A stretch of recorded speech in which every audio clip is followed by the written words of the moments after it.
Il est supposé être plus long.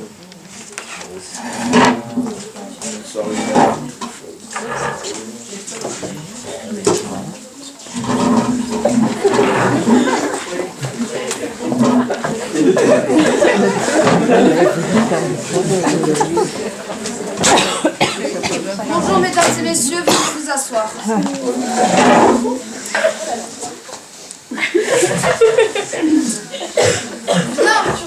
Nous allons aujourd'hui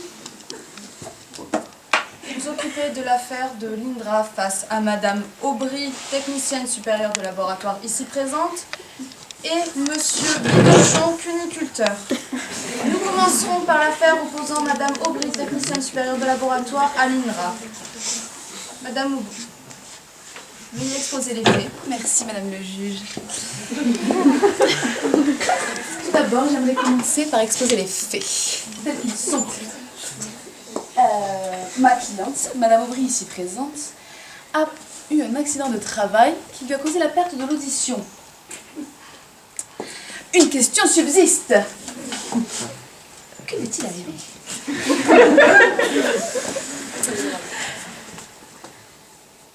Pour moi, c'est la faute pure de Mira. Mais, petit aparté, j'aimerais rappeler que les laboratoires de recherche comme les Mira ont des chartes de sécurité strictes à respecter. Merci. Nous verrons ça dans la suite de la Madame Bonatti. De plus, des aménagements à respecter, d'après la loi. Tout à fait. C'est pourquoi nous demandons un dédommagement de 1 million d'euros. Et je laisse Madame Aubry vous expliquer les faits. Mais au vu de son handicap, je laisse Madame le juge de lire son témoignage. Je vous remercie. Madame Aubry, veuillez venir à la barre.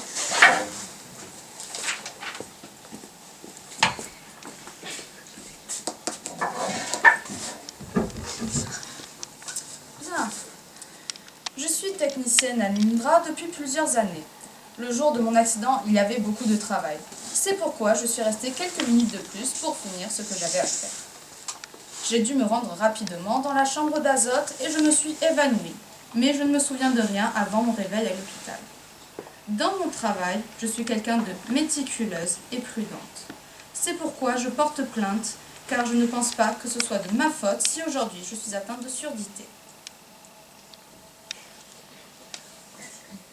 Avez-vous des questions? Non. Vous pouvez retourner à votre place. Madame la juge, je pense que les faits racontés par la Aubry ne sont pas exacts. Personnellement, j'ai donc recueilli les témoignages de ma partie et les choses ne sont pas dites exactement comme ça a été dit par la Aubry. Donc, il reste quand même quelques questions. Pourquoi Madame Aubry était seule dans la chambre d'azote alors que tout le monde du laboratoire était parti? On se demande bien. Donc, nous pourrons répondre ceci après avec plusieurs témoignages que nous allons entendre. Donc, si vous me permettez, j'aimerais appeler à la barre la directrice de l'INRA pour qu'elle nous expose ce que fait le laboratoire et le complexe. Objection. Objection rejetée, je vous prie de vous calmer.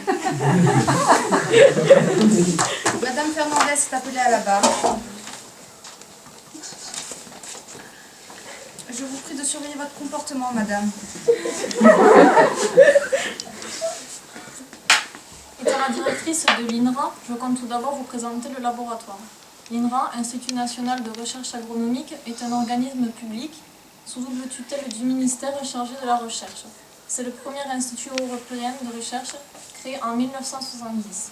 À Toulouse, nous travaillons sur 7 axes scientifiques, dont celui de génétique et biologie animale intégrative et santé animale et système d'élevage durable avec Genfis.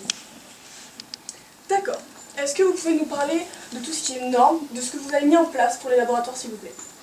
Afin d'assurer la sécurité de nos salariés, nous adhérons à plusieurs politiques, notamment avec celle du CHSCT, le comité d'hygiène, de sécurité et des conditions de travail, qui contribue à l'amélioration des conditions de travail et à la protection de la santé et de la sécurité de nos salariés. De plus, nous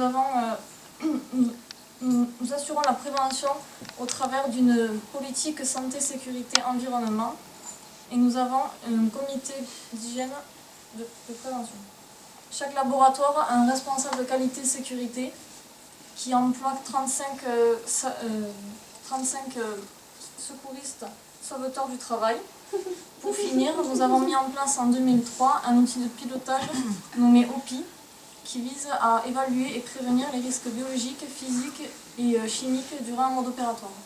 Donc avec toutes ces normes mises en place, je ne vois pas comment cet accident aurait pu avoir lieu, mis à part si Madame Aubry n'a pas respecté les consignes de travail.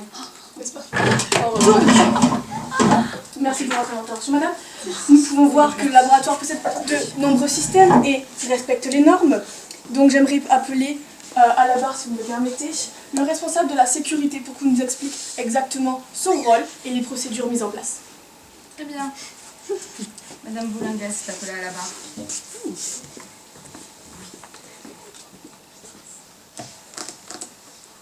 Donc, je suis également une technicienne de laboratoire et j'ai la responsabilité de veiller à l'application et au respect des normes de sécurité au sein du laboratoire pour le bien du personnel.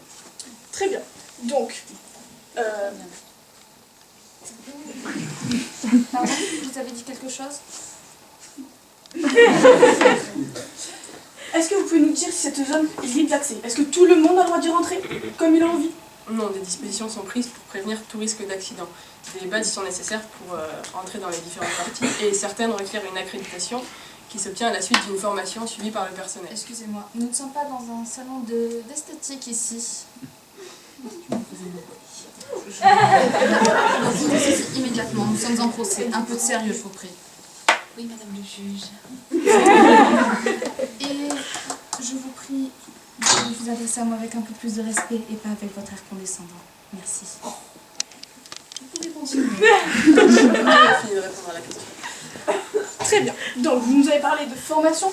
Est-ce que madame Aubry était-elle accréditée? Avait-elle formé avant de pouvoir entrer dans la chambre d'azote? Oui, puisqu'elle figure sur le registre des personnes accréditées à entrer dans la chambre d'azote. Elle a donc suivi la formation nécessaire et était donc au courant des risques encourus. D'ailleurs, si on s'aperçoit qu'un rappel est nécessaire, un renouvellement de formation est suivi par le personnel pour sa propre sécurité. Très bien. Donc, vous nous parlez de sécurité, sachant que madame Aubry a été retrouvée inconsciente, seule, évidemment, qu'elle avait pour seule... Travailler, c'est normal.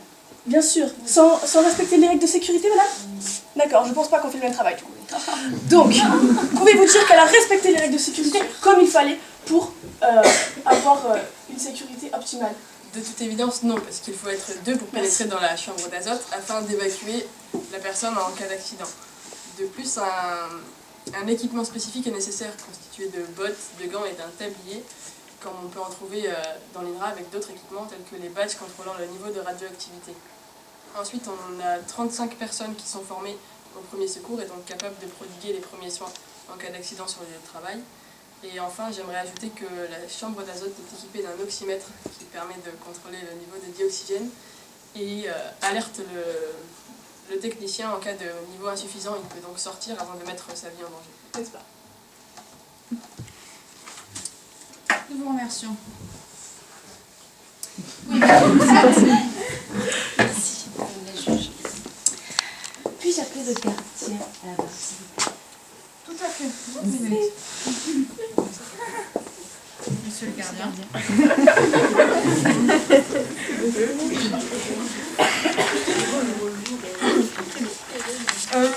J'effectuais ma ronde lorsque j'entendis l'alarme de la chambre d'azote sonner. Je me suis donc accourue vers cette chambre lorsque j'ai vu Madame Aubry étendue par terre, les écouteurs aux oreilles, musique allumée bien évidemment, en blouse. J'ai donc tout de suite appelé les secours.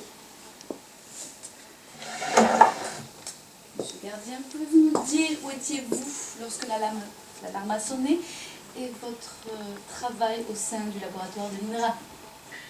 Je ne me trouvais pas à côté du laboratoire puisque mon travail ne consiste en aucun cas à surveiller nos techniciens, y compris leurs travaux. J'effectuais donc ma ronde pour voir si aucune personne extérieure ne pénétrait au sein du laboratoire sans autorisation. De plus, Mon rôle est aussi de vérifier que le laboratoire ne subit pas une panne d'électricité, car s'il venait à subir cette panne, cela fausserait nos échantillons qui se trouvent dans nos études et dans nos réfrigérateurs. Mais une autre petite question, toute simple. Qu'est-il arrivé à Madame Aubry?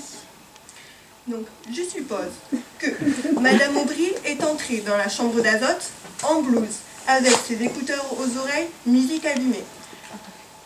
Oui. Donc, sauf que l'alarme de l'oxymètre se mit à sonner, disant à Madame Aubry de sortir du laboratoire. Sauf que Madame Aubry n'a pas du tout entendu cette alarme, puisqu'elle écoutait de la musique. Donc, elle a dû s'évanouir en se cognant la tête sur le sol, ce qui serait la cause de sa surdité. Très bien, je vous remercie. Vous pouvez retourner vous asseoir. Suite au témoignage, je considère que Madame Aubry est fautive de l'accident. Ceci ne vient pas d'un problème de sécurité du laboratoire, mais bien d'une faute professionnelle. L'INRA est donc acquittée. Affaire classée. Bien. Êtes-vous prête pour la deuxième affaire? Bien sûr, toujours. Bien, nous passons maintenant à la deuxième affaire, opposant Monsieur Bidochon, cuniculteur, à l'INRA. Monsieur Bidochon, veuillez venir à la barre nous présenter les faits.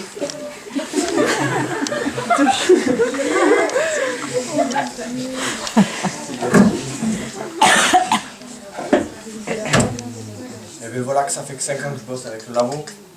Et là, d'un coup, bim, trouvé avec mes lapins. Alors, au début, j'amenais mes lapins pour pouvoir amener mes lapins à l'INRA pour qu'ils puissent bidouiller un ou deux petits gènes pour pouvoir leur rendre le poil un petit peu plus doux, soyeux à la vente. Et là, ben, on m'appelle et on me dit qu'ils sont morts. Qu'est-ce que je fais moi? Comment je fais moi pour vivre ma vie si on me dit que mes lapins sont morts avant que je puisse les vendre? Effectivement, c'est problématique. Oui, c'est problématique, je veux. Monsieur Bidochon, est-ce que je pourrais vous poser une question toute simple? Donc, est-ce que vous prenez réellement soin de vos lapins? La santé, l'hygiène de leur box, la nourriture? Et vous prenez soin de vous ou pas? Sachez que mon comportement est beaucoup plus respectable que le vôtre, madame. Mesdames, un peu de calme, je vous prie. Donc pour répondre à la question, oui, je prends soin de mes lapins, je leur donne à manger, soit des granulés, soit du foin, une fois par jour, parce que bon, c'est pas la viande que je les vends, c'est pour le poil. Et pour tout ce qui est niveau hygiène, oui, je lave les box, et puis la santé, à vue d'œil, ils ont l'air d'aller bien. À vue d'œil. Je leur laisse faire leur vie. Donc, à vue d'œil, ils vont bien. On leur laisse faire leur vie. Hein, je n'ai plus de questions. Madame la Jousse, est-ce que je pourrais faire venir, s'il vous plaît, le responsable de Genfis pour qu'il nous explique un petit peu qu'est-ce qu'ils font dans le laboratoire et qu'est-ce qu'ils font à ces labos? Tout à fait. Nous remercions Monsieur Bidochon. Monsieur Bazère, tout à fait d'accord.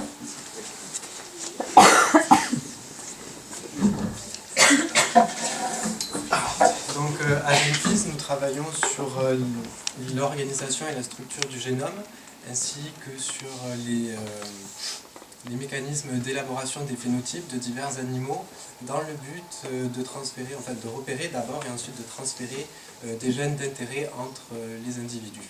Donc nous ne bidouillons pas des gènes. Et enfin, dans cette affaire, donc, nous travaillons donc, sur le lapin dans le but d'en améliorer la texture du poil. Très bien. Donc, est-ce que vous pouvez nous dire combien d'agents travaillent sur ce projet et avec votre équipe, comment assurez-vous la qualité? Donc au total, nous sommes 134 agents, dont 110 permanents de l'INRA. Le reste provient de notre collaboration avec le NVT. Quant au niveau de la qualité, nous avons donc des procédures de suivi ainsi que des contrôles stricts qui nous permettent donc d'assurer une qualité optimale de nos échantillons. Mais je pense que pour répondre à vos questions concernant notre charte de qualité ainsi que nos contrôles, la responsable de la qualité ici présente sera mieux à même de vous répondre. Tout à fait d'accord. Objection. Objection rejetée. Merci. Madame, vous veuillez venir à la barre.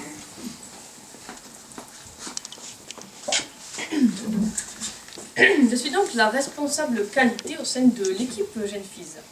Je tiens à préciser que rien n'est laissé au hasard dans nos laboratoires, car toutes nos actions suivent un référentiel identique à celui de la loi ISO 9000.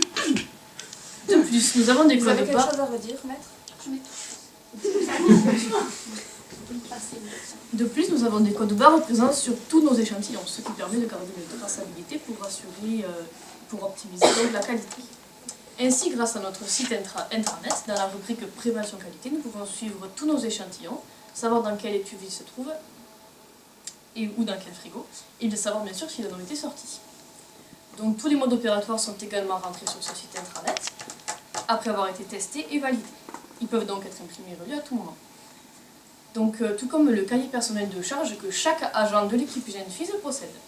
Nous avons aussi une femme de ménage présente dans cette équipe qui assure la propreté de nos locaux et qui pourra, je pense, témoigner de notre engagement, de notre responsabilité envers le respect de la qualité de notre équipe. Je vous remercie. Madame Conchita, veuillez venir à la base.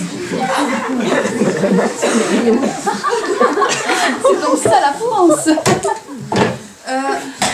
Maître Roussette, veuillez vous d'avoir des propos racistes par hasard?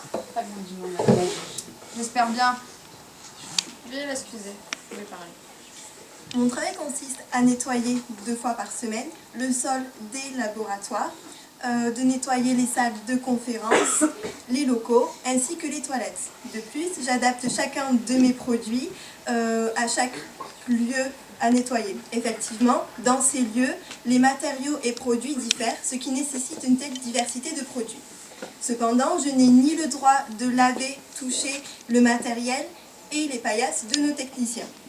Effectivement, cette tâche leur est entièrement réservée, y compris celle de nettoyer la verrerie qui pourrait être utilisée. Cette tâche est aussi attribuée à un de nos agents. De plus, concernant nos bidons de récupération et poubelles biologiques, c'est une entreprise extérieure qui vient les chercher afin de pouvoir au mieux les traiter. Donc vous êtes en train de me dire, si je peux me le dire, que si vous-même vous ne l'avez pas les paillasses, si les techniciens et techniciennes ne le font pas, Objection, s'il vous plaît. objection quoi? J'aimerais que Maître Roussette continue, je trouve cela intéressant. Merci madame la juge. Bien sûr que non. Nos techniciens rangent et nettoient leurs paillasses après chaque manipulation. C'est d'autant plus important pour leur sécurité que pour l'assurance qualité. Avez-vous des questions? Non? Nous vous remercions. Oui, Maître Roussette. Mon client a eu la merveilleuse idée de faire une expertise chez un vétérinaire neutre. Donc j'aimerais qu'il vienne à la barre pour nous présenter ses résultats qui sont confondus.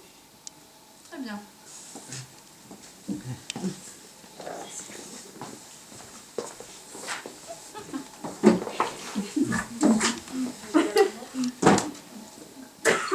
J'ai réalisé un prélèvement et une autopsie sur les lapins accidentellement morts. Ils ne présentent aucune pathologie. Cependant, je les ai trouvés très maigres. J'ai donc réalisé un prélèvement provenant du lait des mamans. Le lait prélevé me semble très peu nutritif. Il n'est pas très riche en matière grasse.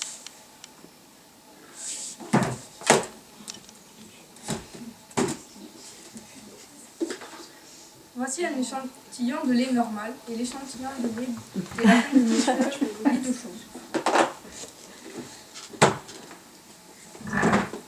Le lait doit être assez nutritif pour qu'un seul repas soit suffisant pour 24 heures. Il est essentiel le matin d'effectuer un petit check-up pour vérifier le poids des lapins. Pouvez-vous nous dire, madame, s'il vous plaît, quelle est la cause réelle du décès des lapins? Du fait que le lait ne soit pas assez nutritif, les petits lapins s'affaiblissent au cours de ces 24 heures et finissent par mourir. Ceci peut venir de l'alimentation, car le granulé n'est pas un aliment adapté pour les lapins élevés pour le poil, et le foin doit être donné à volonté. Voilà. Très bien, donc les causes ne sont pas génétiques. Non, absolument pas. Les mamans n'avaient donc pas assez de lait, et le lait n'était pas assez nutritif. Ce n'est absolument pas la cause de l'INRA, avec la modification des gènes pour le poil des lapins. Très bien. Donc j'en Je n'avais rien fait. J'ai vraiment eu honte. Madame la juge, s'il vous plaît. Non, on se Objection! Aucune objection n'est possible, je vais rendre mon verdict. Très bien. La faute vient donc de Monsieur Bidochon, qui nourrit mal ses animaux, et l'INRA n'étant rien responsable de la mort de ses lapins. L'INRA est donc acquittée. Le procès est terminé.